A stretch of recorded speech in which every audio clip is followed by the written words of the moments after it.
buffet for natural hair care, and the industry is worth billions. The industry is dominated by brands like Carol's Daughter, Aunt Jackie's, and brands like Pantene now have dedicated natural hair care lines, expanding this growing industry. Well, right here in Barbados is the next big name in all-natural, all-local hair care, and it's brewing in a laboratory near you. And after this episode, we're certain you'll be the next dedicated user of Healthy Kinks Botanicals by Leandra Wilfred-Boyce. I'm good, thanks. How are you? Wonderful, wonderful. Now, for a lady with hair care, I was looking for more hair. I know. I was waiting for that question, actually. But barbers also don't cut their hair, so it's fair game right across the board. So imagine that. You're only 10 years old. I wouldn't have trusted myself with too many implements in my hair at 10, at least not for a successful look. Right. But there you were, just cornrowing your hair, oiling your scalp, conditioning. You knew all of that stuff at 10. I am not sure. I just know that I started out loving hair from young. I'm not sure what exactly I used to do back then. And it also coupled with me being jealous of my sister's hair. So their hair is longer, their hair is curlier. They used to get all these pretty styles, and my hair was short, and people call it picky, nappy hair. And I just couldn't get those styles. So I was like determined I am going to get that style no matter what. Man, hair envy is a thing though, isn't it? Very much so. Wow. Oh no. Yeah. So you have sisters. You're the youngest though. I was the youngest. You were the youngest. Yes. Okay. But then when I was 18, another one came along. Just for a prize. Yes. Just for a prize. Fantastic. So you come from a relatively sizable family, and you're Lucian by descent as well. Yes. Wow. So mom used to take you back and forth to St. Lucia. I remember you telling me that you all used to work in the market a lot. She was a vendor. So all that fresh, gorgeous produce in St. Lucia, the yams, the eddos. Yes, but that wasn't in St. Lucia. That was in Barbados. That was here. Yeah. Okay. All right. Because I'm gonna tell you, when I went to those markets in St. Lucia, that was next level stuff right there. So you would have grown up basically vending and I guess a young entrepreneur. Yes. Yeah. Wow. So what were days like that like? To be honest, I don't think I wanted to go. It's like I had no choice. Oh, well, But eventually I ended up liking it. The other vendors along the way, they got to know you, and it just became a part of life. I think I started to like it after a while, especially when I was able to start making my own money. So that started to sweeten the deal a little bit. The first coin usually does. It's like, Yeah, you get the little feel, and it's and then the whole entrepreneurship, making your own way and not necessarily. I think I have something now that I don't necessarily like people telling me what to do. So, I like to be independent and to do things my own way, I guess. I guess you would need that, especially at such a young age. When you get that first taste of it, you're like, there's no looking back from here. It's challenging to do otherwise. I can tell you. Because most people you would have gone to school with would not have started working at all, let alone in the market, making your own money, hustling, haggling with people, wishing them a good day, keeping up your customer base. I mean, you had a full career before you started school. I did. That was fantastic stuff. Now, you also took that love of doing hair and made something entrepreneurial out of it too, because I remember how it was back in the guys. The guys used to love their hair long and braided or twisted, and you tapped in on that. I did. Every weekend or sometimes on the evening, the guys would come by. I was trying to remember how much I was being paid, but every little bit counted, and I got their hair fixed up. And in school, you must have felt like a millionaire. So I got money. So. Well, let's talk a little bit about how the road went for you, because I think you remembered saying that you had ambitions of being a hairdresser, which would have made sense. You seemed to be quite good at it. What is it about hair that just had you so fascinated? You can be creative with it. You can change a whole look. I just like switching up things, making people look beautiful. I don't know. And I guess I was good at it. People came back asking to get their hair done. So I'm still trying to perfect a good part to this, just the basics. Parting is very important. It's essential. It makes a big difference in how the style looks. I could tell you, because you don't want to see what I ended up with. So it's amazing that people start on one journey and then you end up somewhere completely different because you ended up doing accounting instead. How did you end up there? I remember, I think my mom said that, yes, it's good, I want to be the hairdresser, but there's so many people doing hairdressing. Why don't I look to doing something else? And because I seem to be naturally good in accounts and I enjoyed it, that's where I decided to grow it some more. We could not be more different. You were naturally good at accounts. I was naturally like, what is going on here? Yeah, for most people, a lot of people. I know, but I mean, accounting, math, numbers, doesn't sound like a hair game to me. No, it isn't. Yeah. Completely. And I forgot about hair for a long time, actually, during that phase. Yeah, but then I came back into it, later down. So after you had your daughter, and maybe even before you had done a big chop, but definitely when you had her, what was your attitude like towards your hair, especially watching her grow up? Okay. Well, it wasn't my first big chop. My hair was natural before, and I grew it out a bit. And actually, when I got married, I straightened my hair. So then it was relaxed for a while, and then I did the big chop. So it wasn't new to me. I was accustomed to rocking my hair, the freedom that it comes with and everything. So it wasn't a big deal at that point in time. Okay.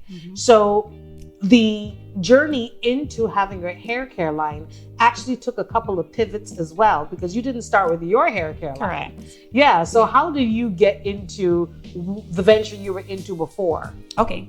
So at the time when I chopped my hair, I was looking for products, and I'm always looking for a business opportunity. I would have been in Amway, I would have been in Avon and stuff like that. So I was scrolling a Facebook group one day, and I saw a lady. She actually lives overseas, and she manufactures her own products, and she was looking for somebody to start marketing and building out the line here in Barbados. So I actually started selling for somebody else.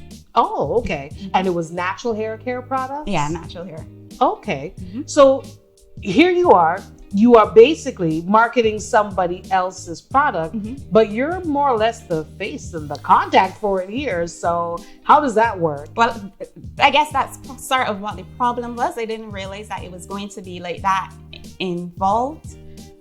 So because she was relatively new, she wouldn't have had her marketing and everything set up already. So what I found is that I had to set up everything from scratch here locally, and I did a couple of YouTube videos and stuff like that back then. So it was pretty intensive. It almost felt like if I was building out my business, but it wasn't my business. But it wasn't your business. Yeah. Did that kind of like bother you at that point, or were you just kind of like involved in the process? It didn't bother me because I never wanted to make my own products. Oh. I wanted the knowledge of what goes into making the products. And at that point in time, the natural hair movement was relatively new and stuff. And everybody was concerned about ingredients. Should I use a preservative? What's this ingredient? What's that ingredient? So my challenge is that because I didn't have the background knowledge, I couldn't answer their questions properly. So I wanted to answer their questions properly. And I started researching some courses at that point in time. And that was to give me the background knowledge that I needed to better answer their questions and stuff like that. You literally took courses so you could answer people's questions. For something that's not my product. Yeah. I like to be confident. I like to be confident in everything I'm doing, and I love learning everything from me. A course here, a course there, read this, read that. Bit of a bookworm, I guess. I'm telling you, because I'm like, I would have Googled it maybe, but I don't know that I would have. No, I want more than Google, because sometimes there's so much misinformation on the internet, especially when it comes to natural hair. So you have to be very careful with your sources. Oh, I could just imagine it. We will get into some of that a little later on. Okay. So, but eventually, Healthy Kinks did come about. What happened with the affiliation with the last hair care line that made you decide to take that step? I guess I saw the amount of work involved. And sometimes there might be changes to a formula. So I would get a shipment and it would be one thing. And then when I got the next shipment, I realized that the consistency or the formula would have changed. And I guess in terms of not necessarily having that good communication or and connection to the products and knowing what went into them, I just, and the duties and the taxes and some little back stuff that I rather not get into. Well, yeah, because I mean, it can get a little dicey after a while. Yes. So it's like, why am I doing this? Kind of thing. Yeah. All right. So is this the stage? Is this the pivot stage at which you thought, well, I've done the courses. I've practically set up a framework for someone else's entire business, so I can do that. Should I? Dare I? Well, at the time, I didn't actually do the course yet. I was researching them. But then when I decided that I would still go ahead and try the course because I still needed to get products for myself and my daughter. And since I had the platform already, I might as well see how it goes. And I think I told myself, well, hey, if she can do it, I think I can do it too. So then I went on ahead and said, well, I'll take the course. I'll see how it goes. If I make the products and I like it and I think it's something that I can do, I would see how it goes. So here you are now, like a mad scientist in a lab, you know, and you're balancing this, balancing that, using this ingredient, emulsifying this, and I'm just throwing out terms as you can That's tell. fine. But eventually, you've come up with a formula. How many tries, how many bites of the cherry did you have to take at this? A lot. We started out with one product, which was our pomade, similar to a hair grease. Right. So that took me a good few months because you try out different things. You want different consistencies, different textures. And my daughter was my guinea pig. I would like to say, poor dear. I wouldn't call her a guinea pig. She was my tester. So everything I did, I tested on her. I would post it on Facebook. Persons would watch and interact and stuff. So the first product took quite a bit of time. And the second set took a while too. Oh. At Terrific Tiles, we totally understand all of our customers' needs. Whether you decided you're redoing your bathroom or looking to tile your entire home, our service is guaranteed to give dream results. My favorite color. I found it cute. I think like the oldish pink. I love that. And cute.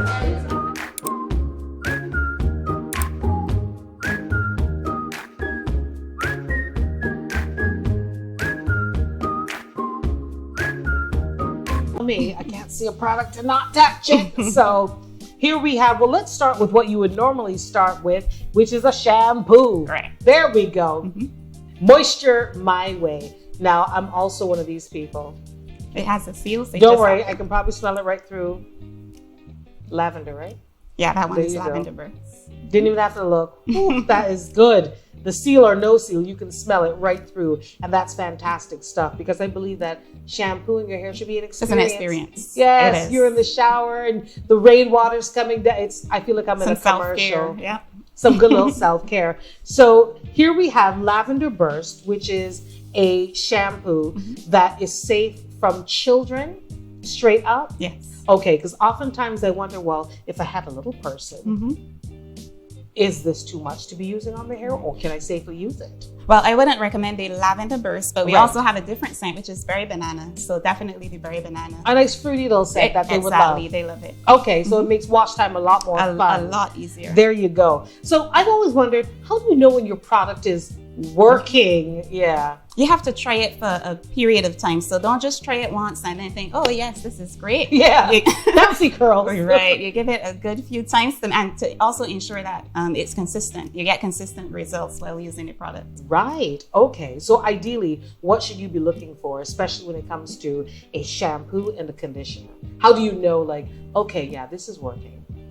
I think it's how it makes your hair feel. Because ultimately, the trouble with natural hair is that it always feels dry and hard and crusty. And with shampoos, a lot of people shy away from shampoos because it strips their hair out. They think it makes their hair too dry. So you have to get a good balance, but there are different types of shampoo. But this one is a moisturizing shampoo. So whereas it would give your hair a good clean, it doesn't leave it feeling overly dry and So you're not stripped. stripping it. Yeah. Got you. And then, of course, you got to back it up with some conditioner. Yes. Fantastic. Now, this is one of those, I guess if I was doing a nice wash and go, and I got about 10 minutes in the shower, I'm going to wash, I'm going to condition, shower while this sits in for 5 to 7, and I'm going to go. But, you know, on Leisure Sunday, we want something a little bit more intensive. And that's where you have your deep conditioner. Yes. So what would effectively be the difference between a regular conditioner and a deep conditioner? Well, ideally, a deep conditioner having more intensive ingredients, or sometimes it might have ingredients that penetrate the hair shaft. So it gives, you can either have a moisture-based conditioner or a protein-based conditioner, or it could be a nice balance between the two, which is what I decided to formulate and focus on. And the uniqueness of natural hair, because it's only after I cut my hair that I realized it had grades, like a report card. And people were asking, so what are you, a 4C? Right. Well, how would I know? So because natural hair has a whole spectrum. It's very diverse, yeah. It's very diverse. What were some of the challenges you found just getting that balance right? I guess in my case, because I knew that I wanted to focus on the kinkier textures. Right. I already had a tunnel vision into what I wanted, so I wasn't trying to service everybody. So it was a bit easier because I narrowed my focus. Okay. And whereas persons with curlier textures they would love the products. Oh, I can imagine. I just decided to lean in more on the kinkier side because that's what I want to showcase more. Absolutely. So it wasn't as challenging because I didn't have a wide scope to work with. So that made the key. Have a focus. Go for that. Yes. So there you go. And there's also leave-in conditioner, because I swear by that, after a good wash, it just helps all whatever styling products you use. It just kind of like bonds everything together, so you get a better kick out of everything. And then you got your styling, your scalp oil, and your pomade. I love it. This is a full line. Full line. And a lot of products, even big international products, don't even give you this level of diversity. So this is some pretty amazing stuff. Thank you. Awesome. So I gotta ask you though, you thinking about expansion? Yeah, definitely. No, we want to bring out a different line. I guess it's twofold, because right now this is a one line and it's very small. But we get a lot of questions. Then persons come in and ask, "You have so many products, I don't know what to choose." So then I ask myself, I say, "But these are not a lot of products. Everything has a specific use." So I'm a little worried about bringing in too much, because I think people get confused. But I like creating the products, so I'm still gonna probably bring out a different line, and eventually might expand into skincare and stuff. Because that's where I was thinking. I'm like, well, if my hair looks great, I wonder what she can do for my skin, things like that. Because I would definitely, skincare that smells like this. Oh, yes, absolutely. Now, this is a great legacy that your daughter can look on and say, my mama did this. And she built it basically for me. And now everybody can take part in this. Things like legacy, what does that mean to you? Well, it means a lot. I guess growing up, I see my mom working so hard. And I think for every generation, hopefully it gets easier and easier. So because I had to work for I guess it's twofold. I had to work for everything that I have, and I continue to build on.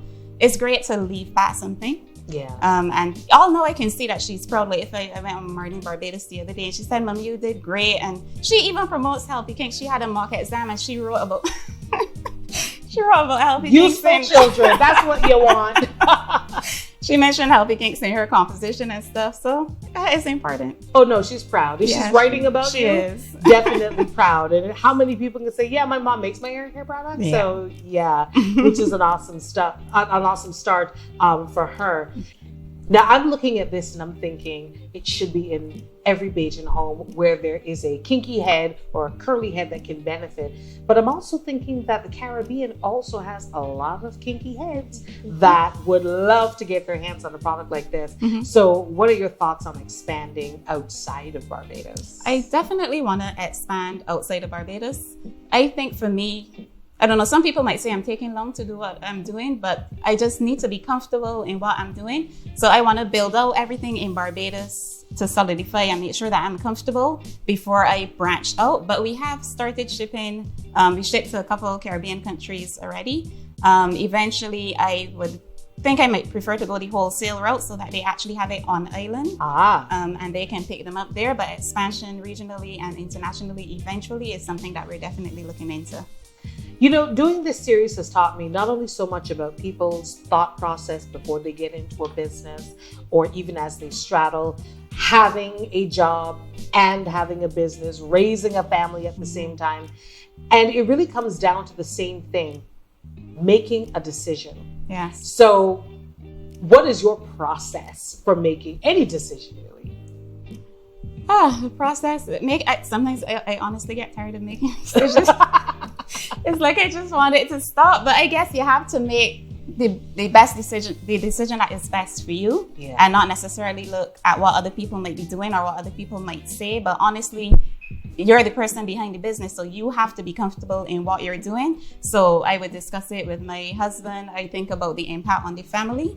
And on me, because I do work part-time as well, and then I go from there. So it's just thinking everything's true and just doing what you think is best at that point in time. It might not work out, but a decision has to be made, right? It has to be made. Yeah. And sometimes I also wonder, well, if I was to get into something like this, because I still consider this manufacturing, because it is manufacturing something from raw material to finished product. How supportive is the Barbadian structure currently for making sure that products like these and ideas like these can come to fruition with greater ease? Greater ease. Or what would be on your wish list to make it easier for this process to happen? I guess, I'm not sure if there are any other hair care formulators in Barbados that made to the level that I make my products. So I find that I had to do a lot of research and stuff on my own. So because it's not something that was done before, I can't say that. You're probably laying a lot of new ground as you go then. Yeah, so there's nobody for me to follow, or there's not a body that I can go to ask for advice on this and advice on that. So a lot of it, I just have to dig in and get it done. So it would be great if there were other persons in Barbados that you can lean to. But right now, and I guess this is such a specific niche, I don't know. I don't know what to tell you. Well, I mean, sometimes you just don't know until you've actually done it, or until you become part of that process, because you might actually end up being that body. Maybe. I'm just saying, you seem to be able to juggle many, many different things. And I'm also thinking, and maybe I'm just thinking way too far ahead, teaching and mentoring, because I'm a firm believer that no matter what you're into, if you're good at it, you got to share it. Right. And share it beyond just the packaging and the product, but you've got to share for some person who might be out there watching this now and thinking, I have been thinking about formulating my own such and such and such and such for the longest time. I need to speak to this woman. Have you given thought to teaching and sharing? Eventually, yes. But I would say formulating, I don't know, it's easy, but it's not easy. Some people can just put together products and put it out there and they think, and I guess it might be fine, but everything I do, I like to do it to a certain standard and to a certain quality, and it takes time. So once I'm more comfortable, my husband would tell me that I'm never comfortable because I'm always trying to up the game. But definitely once I'm comfortable, I feel more developed and stuff, I would consider mentoring and teaching. And you know what? Maybe you're never supposed to be comfortable. Maybe that's what the success factor comes in. Maybe. That you're not too comfortable and you're always challenging yourself to do something new. That's how you grow, right? At Terrific Tiles, we totally understand all of our customers' needs. Whether you decided you're redoing your bathroom Or looking to tile your entire home. our service is guaranteed to give dream results. My favorite color. I found it cute. I think like the oldish pink. I love that. Yeah, and cute.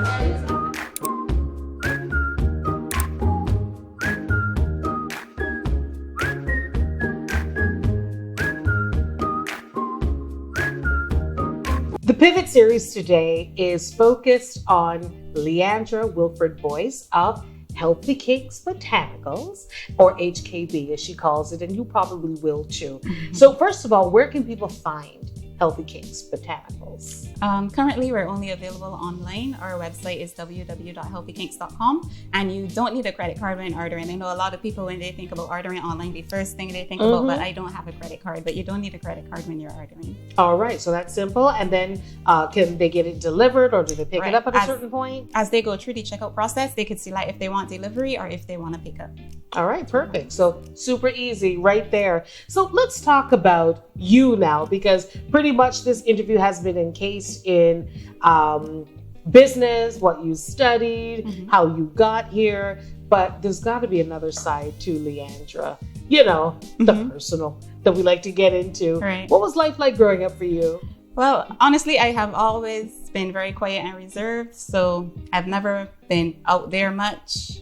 Went to school, did my work. I don't know if I want to say the perfect child, but I know that in my younger years, I can remember, you know, being very flamboyant, you know, when you're young and you have a lot of dreams and stuff. But then I think going into my teenage years, I don't know if it was the death of my father, everything just quieted down and it was just obedient. I go, I do my work, So sorry, I don't have anything big and exciting to share.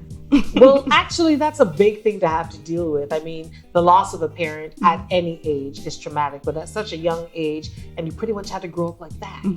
Yeah. So, I mean, did it kind of like make you stand out in your friend circle where you were kind of like the responsible one that says, no, we're not skipping school today. We're going to attend every class.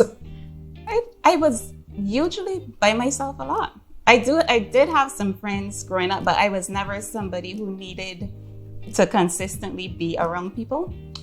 So, but yes, I guess I could say that I was the responsible one in the group. So like around graduation time, I would be the person who goes out to raise funds, you know, sell lollipops, sell some snacks, trying to get some money in and stuff like that. I guess, I don't know, I stuck to the books and moved through life like that. You know what? Stay in school, kids. Look what it can do for you. It worked for Leandra.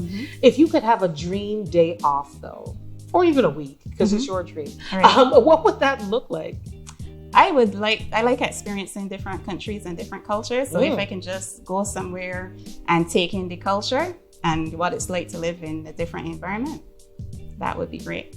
I'm going to spin the globe and let you stop it wherever. Where's your finger going to stop? Where is it? I don't know. Anywhere. Anywhere. Wow. Yeah. Okay, well, I'm going to try that trick with you one of these days. Just spin it and let it stop. If I head in there, we'll get there. Why not? I mean, travel is a beautiful, beautiful experience and a way to kind of decompress, at the same time excite your senses. Yeah. Travel is a beautiful thing. I love it. So where do you see yourself traveling with this product? People use the 5-year mark. I'm not going to change the script. So let's call it 5 years from now. 5 years from now, I would like to, other than making the products, I also like hair care a lot. So whereas I don't have a salon now, in the future, I would like to experiment in terms of doing other person's hair. So sometimes I might see myself, like I would go to a natural hair show, see myself being an educator and also sharing in the products as well and being in different stores and stuff. I like education. So if I could educate, I guess because I like books and stuff a lot too, if I could help to educate persons on taking care of their hair, incorporating the product line, that would be great. You know, effectively, your pivot would have taken you full circle because that's where you wanted to start anyway. Yes, very much. I'm very cognizant of that. Yeah, so, you know, you never know. This might happen. A good pivot in the right direction, it could bring you back full circle. It was meant to be. Yes, I think so. And imagine coming to HKB salons and, you know, you could meet the actual HKB lady and, you know, use the product line. I think that would be a fantastic legacy, really. And your daughter would definitely be proud, I think. Yeah, thank you. That'd be wonderful stuff. I mean, I know that people talk about their community and their village, however that is comprised, but how important is yours? Seeing as you don't necessarily have to be around people, maybe it's different for you, but I'm just curious as to how your village operates. I am such a loner again. I have to start, I think I now have to start building out myself more and like introduce, like networking and stuff. I'm just saying. I have to get onto the networking bandwagon, meeting people, engaging, interacting. So I still have a long way to go with business. And it's an important part of business. I think people sometimes forget that unless somebody knows you're out there, you and this product are going to be home for a very long time. Yeah. So yeah, if we're going to start networking, here's not a bad place to start. It's true. The Pivot series. It's a great place to start. Well, I want to thank you so much for taking time today. I know you have a very busy schedule. You've got your family. You've got your family of goods. You've got expansion on the mind. And I am very excited for where this particular line and where your ambitions in general will take you. Thank you. Thank you so much. Thank you too. And that again is another Pivot series. We had the pleasure of speaking with Leandra Wilfred-Boyce of Healthy Kinks Botanicals. I feel like my kinks can do with additional help, and I think I know where to start. So whatever you do, make your pivot about you, about your dreams, and remember to connect with your community always. This is a community that you can stay with anytime. Look for us, tell a friend, and join us for the next series. At Terrific Tiles, we totally understand all of our customers' needs. Whether you decided you're redoing your bathroom or looking to tile your entire home, our service is guaranteed to give dream results. My favorite color. I found it cute. I think like the old